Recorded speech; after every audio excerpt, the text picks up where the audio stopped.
Hi everybody, I'm Jonathan, and welcome to the FAP Intensive 2016. If you have clicked on this video and you're now watching me, then you've already made it so far. I'm going to spend a few minutes describing to you our Awareness, Courage, Love model, and then Daniel, our postdoc here, and Catherine, graduate student, are going to give you a little demonstration, and it's going to be fun. And the idea is that we've been working on this model now for several years actually, and we're sort of unrolling it at this year's FAP Intensive. And so we wanted to give a little video demonstration to give people a head start. And the idea is that if you choose as an option before coming to the intensive, you can do a self-assessment, an assessment of yourself based on this model, and bring that assessment with you to the intensive. This is optional. You certainly don't have to. You'll be fine without it. But if you choose to do it, it might make some of the exercises a little more engaged for you. No, I shouldn't say that. You'll be fine without it, but you might want to do the assessment anyway. You'll be plenty engaged either way. Ignore what I just said. Okay. Now you can see we have this very high-tech thing that we've got going on here in this room. And this is how we're going to do it. So here is the model. You're going to all have this handout. I think it's simply called Handout 1. And so as I talk briefly for just a couple minutes about this model, you may want to follow along in Handout 1. And then the other thing that you'll have is this handout here, which is Handout 10.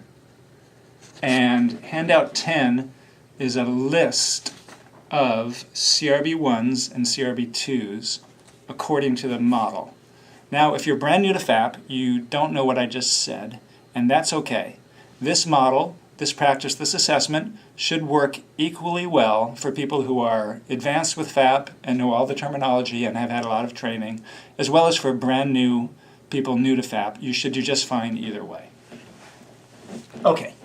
So the model here is a model of intimacy or social connection. It's two people interacting, and it specifies the kinds of behaviors that we want to see for that interaction to be successfully intimate and meaningful and go really well. And so the idea is that this is a model for how we can behave in interactions to maximize the meaning and intimacy and connectedness of the interaction.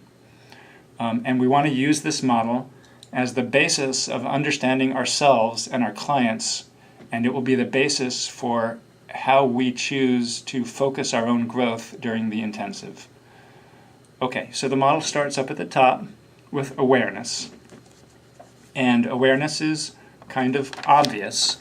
We want to be aware of what we're feeling. We want to be aware of our thoughts, our urges.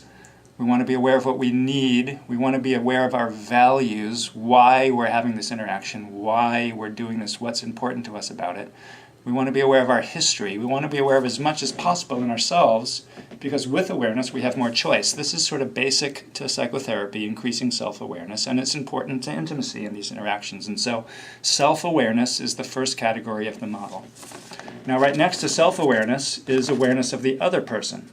And especially the same set of ideas. We want to be aware of as much as possible in the other person, so that awareness can inform how we choose to behave and influence what we do next. So that's a very brief summary of awareness. The model starts with awareness of ourself and of the other in the interaction. And then you see each head here has the word courage and love on it. And the idea is that the model specifies relations between courage behavior on one part of the model and love behavior on the other part of the model. Two people interacting with courage and with love. And you'll notice in between the two heads are the words balance and reciprocity with that double arrow there.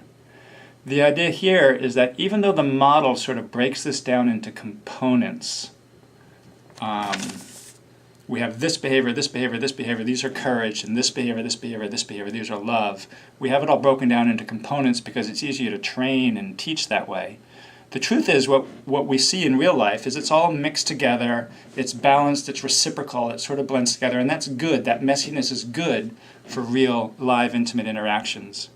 But for the purposes of teaching, we break it down. So balance is that your courage behavior, if we're focusing on the courage part of the model, should be balanced with love. Your love behavior should also be courageous at many times.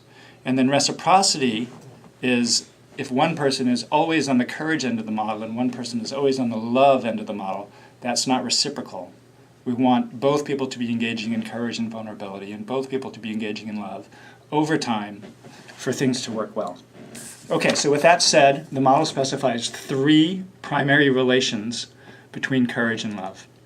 The first one is by far the most fundamental, and it kind of underlies everything. And it's simply a relation between being vulnerable, that's the courage end, and responding to that vulnerable by providing safety and acceptance.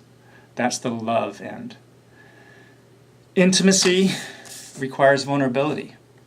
You have to let your feelings show, you have to let your needs show, you have to do things that are sometimes exquisitely sensitive and vulnerable for intimacy to work.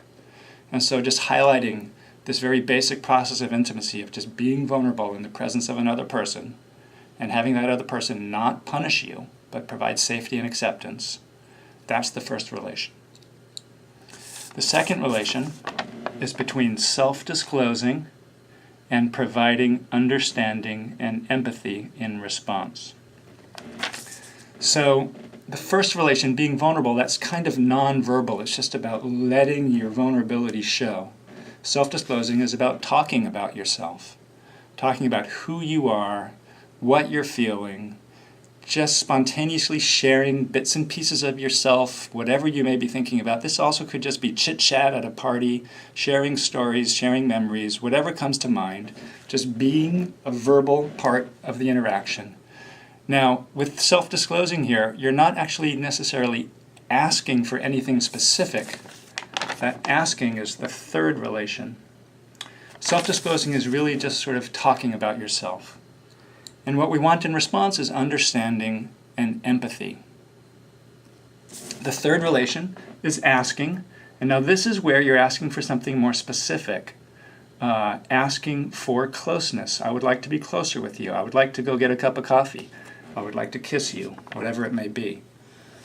Asking questions of the other person. Who are you? What do you do? Asking for changes. When things are going wrong or you need somebody to do something different, that's like assertiveness, that's very difficult, or asking for other specific things. So asking is sort of a big catch-all category where you're actually expressing your needs and asking for your needs to be met. And then the response to asking is giving the person what they asked for. We could obviously talk a lot more about it. But those are the first 3 primary relations.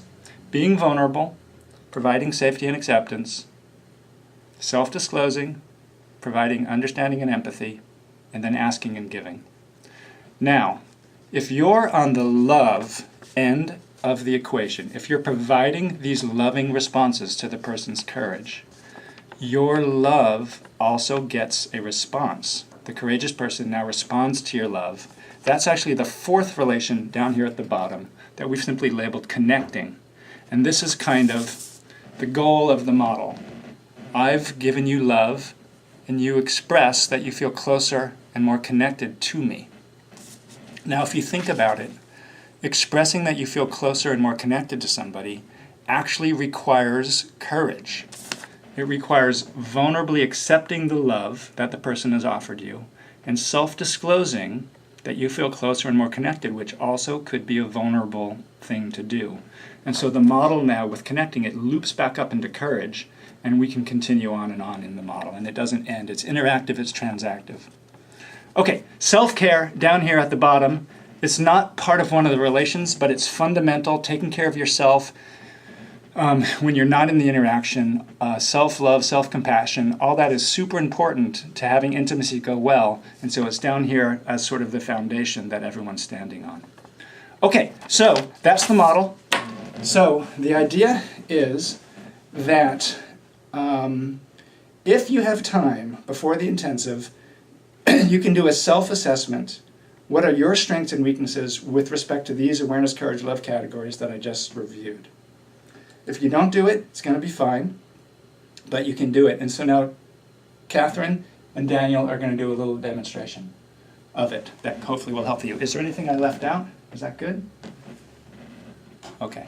So I'm going to say goodbye, and I'm going to let them do their thing, and see you at the intensive. Bye.